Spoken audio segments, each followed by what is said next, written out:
बात की आपत्ति है, भारत देश का शपथ लिया हुआ विदेश मंत्री यहाँ स्टेटमेंट कर रहा है, उस पर भरोसा नहीं है, उनको किसी और देश पर भरोसा है। मैं समझ सकता हूं उनकी पार्टी में विदेश का महत्व क्या है, मगर इसका मतलब ये तो नहीं है पार्टी की सारी चीजें यहाँ सदन में आकर थोपे।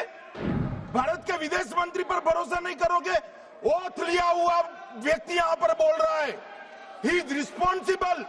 I want to say TRF was designated not because somebody out there made a remark. TRF was designated as a global terrorist organization because our diplomacy persuaded another country to do that. Now, our strong stance has resonated across the world. I was some time ago in Germany, and standing next to me, the German foreign minister said, India has every right to defend itself against terrorism, and Germany will support this fight against terrorism. Similar position has been taken by France. Similar position has been taken by the European Union. So, what I would like to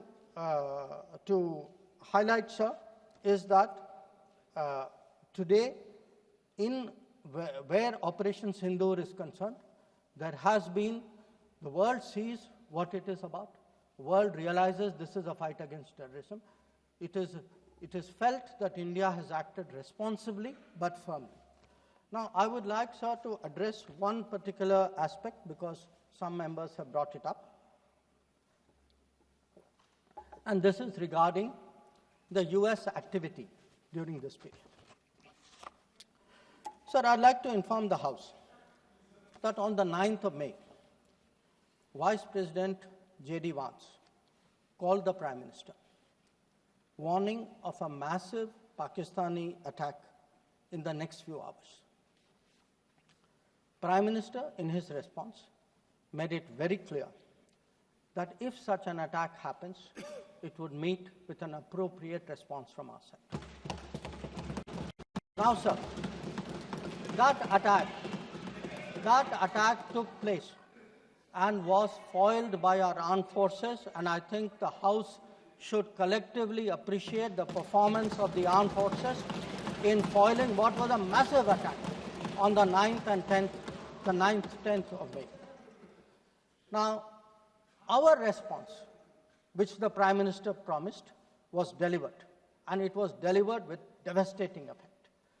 I don't have to say anything. Every member has seen satellite pictures of Pakistani airfields.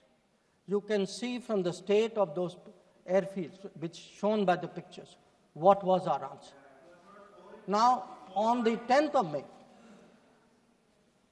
we received phone calls sharing the impression of other countries that Pakistan was ready to cease the fighting. Our position was, if Pakistan was ready, we needed to get this as a request from the Pakistani side through the DGMO channel. That is exactly how that request came. Now, I want to make two things very clear, sir.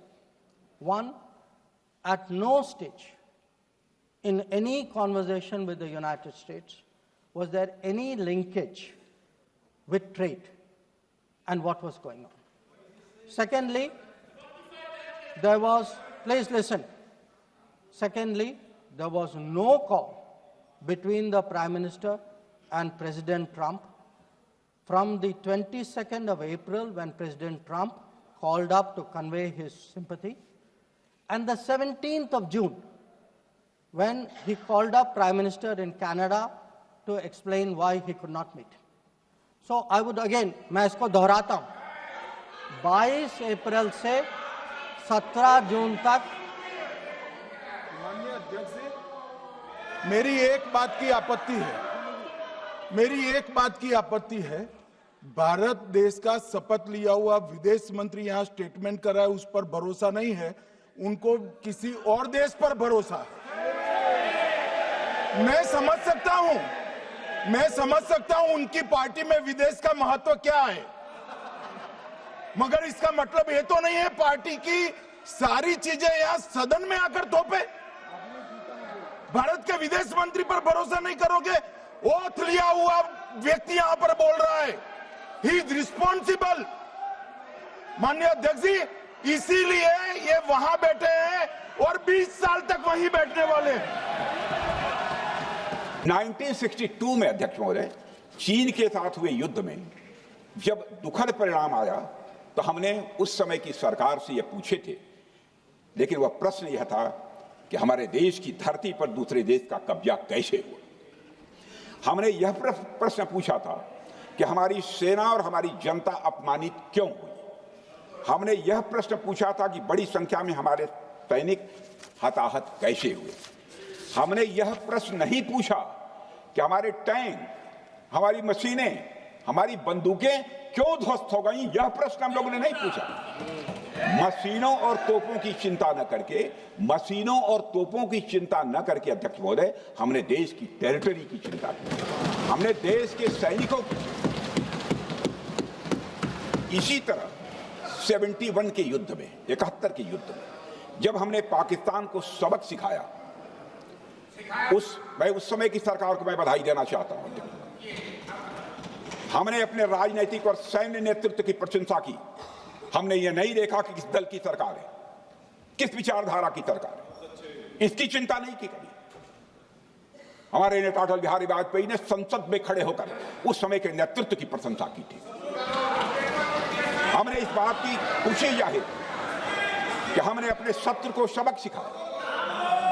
हमने उस दौरान यह प्रश्न नहीं पूछा कि सबक सिखाने के दौरान में भारत के कितने प्लेन्स गिरे, भारत के कितने इक्विपमेंट्स बर्बाद हुए। यह प्रश्न अध्यक्ष महोदय उस समय भी हम लोगों ने नहीं पूछा। अध्यक्ष महोदय, यदि मैं इसे और भी प्रैक्टिकल तरीके से समझाऊं, तो किसी भी परीक्षा के परिणाम में रिजल्ट मैटर करता है। यदि किसी परीक्षा में कोई बच्चा अच्छे मार्क्स लेकर आ रहा है तो हमारे लिए उसके मार्क्स मैटर करने चाहिए। हमें इस बात का ध्यान नहीं रखना चाहिए कि एग्जाम के दौरान उसकी पेंसिल टूट गई थी या उसकी पेन खो गई।